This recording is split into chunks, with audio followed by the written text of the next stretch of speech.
What's going on is Anton from AntonDaniels.com. I appreciate you guys for continuing to rock with me. Already checked out of the Airbnb. I got a flight to catch this afternoon/evening. And then we back in the mix over in Michigan, Detroit specifically, so that we can take care of business.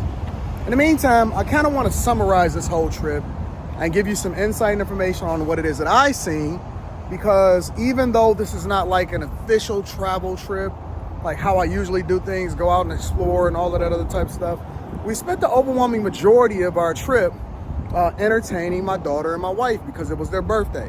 So again, happy birthday to Rita, happy birthday to Leslie. Their birthdays are literally one day apart. So you got Rita's birthday and then you got Leslie's birthday. So we spent the majority of our days walking, talking, taking care of business, making sure that we entertained them, made sure that we spent an egregious amount of money. And so my total was somewhere around the 15,000 mark as far as the amount of money that we spent for them.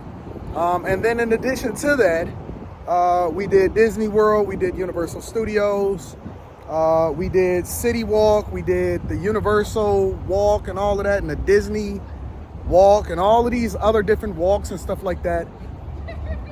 But my thoughts on Orlando is the same as it was, and I have the same perspective as I had before, and that Orlando is largely a tourist town.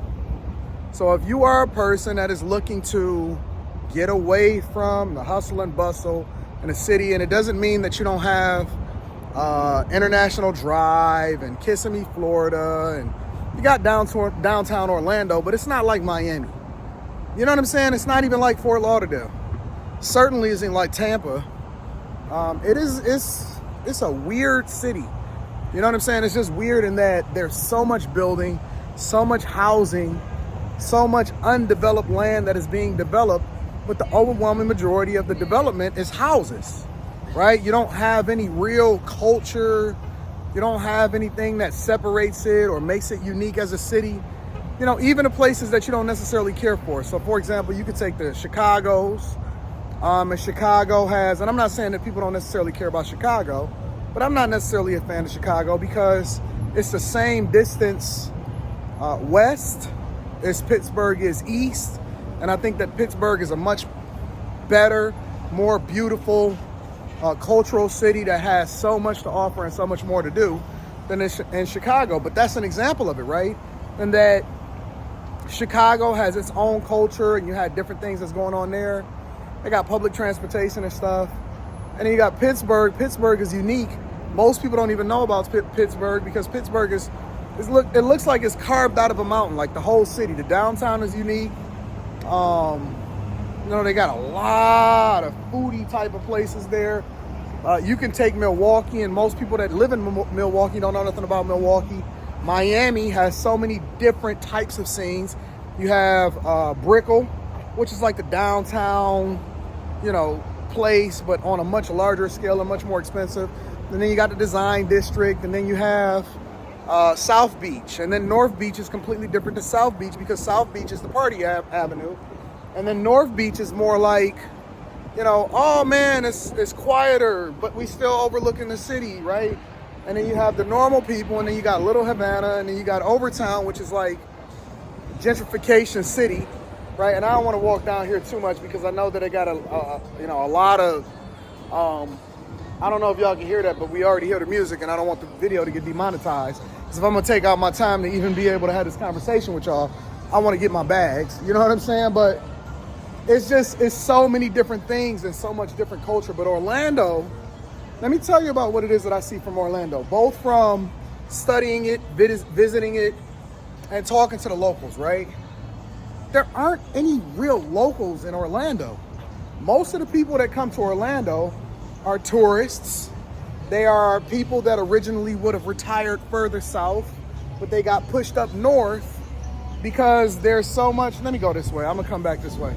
They got pushed up north because a lot of the locals can't afford to live in Miami or further south, right? Even in West Palm and stuff like that. And so they got pushed up north.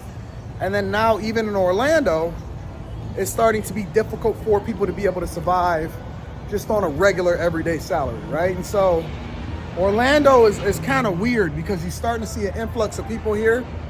However, on the other side of the equation, it's not anything really here except for weather that is similar to going up to Jacksonville, which is really just an extension of what's happening over in Georgia. It's like Atlanta South. You know what I'm saying? So the more you travel, the more you start to become familiar with everything that's happening and going on out here in these streets. It is nice here. I mean, for God's sakes, it is February, which is supposed to be one of the coldest months. When we left Michigan, it was very, very cold. And here it's been 75 or 80 something degrees, but it's like that all year round down in Miami. The other side of the equation is, if you want to start going even further south past Miami, it's starting to really, really be taking over. Hurricanes is busting everything down. I know y'all don't necessarily care for the climate change conversation because you don't believe that there's a such thing as climate change. Climate has always changed. I heard all of the arguments. That's not what this conversation is, but sea levels are rising. That's a fact.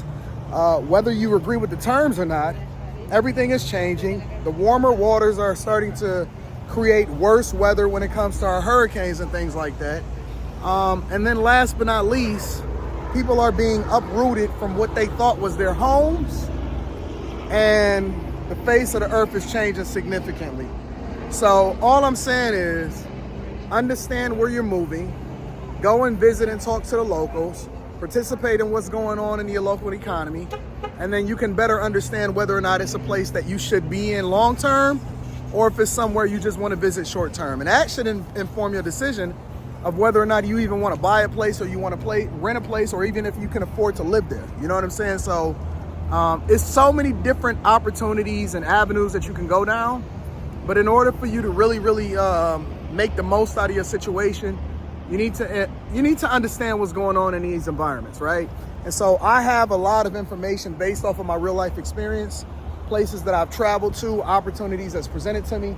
And the majority of the people that's here, they just visitors, enjoying the weather, trying to get away from this cold, and hopefully they're not financing their trips by being in environments that's not best for them, simply because they can't afford to be here because they're taking on debt to do it. I love you. I appreciate you. Make sure you tap into the Patreon. Link is in the description as well as pinned to the top of the chat. I got some incredible things coming, including some webinars, some uncensored videos, interviews, videos that help you get to the bag. And more importantly, I also have a live stream coming up with Pocket Watching with JT that allows for us to continue to help you guys get to the bag and be more successful going forward. We did a live stream with Pocket Watching with JT inside of the Patreon that allowed for everybody to continue to ask questions. We plan on doing it again this year in 2023. If you are not a part of the Patreon, you need to become a part of the Patreon. That link is in the description. If you need to kick it with me personally, email me at antondaniels413@gmail.com. I'm gonna get you scheduled for a Zoom call or a personal call. And then last but not least, thanks to the sponsor of the stream, Alpha Juice Company. All of the discount codes is in the Alpha Juice Company as far as when you order it. Go to the website, that link is in the description, but when you order, make sure you put the discount codes in that I give you down below, mainly Anton. And then if you order in a certain amount, like $100 or more, it's Anton 10. If you order in $225 or more, it's Anton 25, so on and so forth. But make sure you use the discount code because we want to make sure you get the most money off. And I don't want you to not, or I don't want them to believe that you just stumbled upon the site. No, you came there as a result of Anton pushing you there in order to ensure that you embrace this lifestyle that we got going on. You know what I'm saying? So nothing more, just giving y'all some insight and understanding on what it is that we got going on over here. I love you. I appreciate you. Thank you for continuing to rock with me. We are back to our regularly scheduled program starting tomorrow. I'll holler at you later, friends. Peace.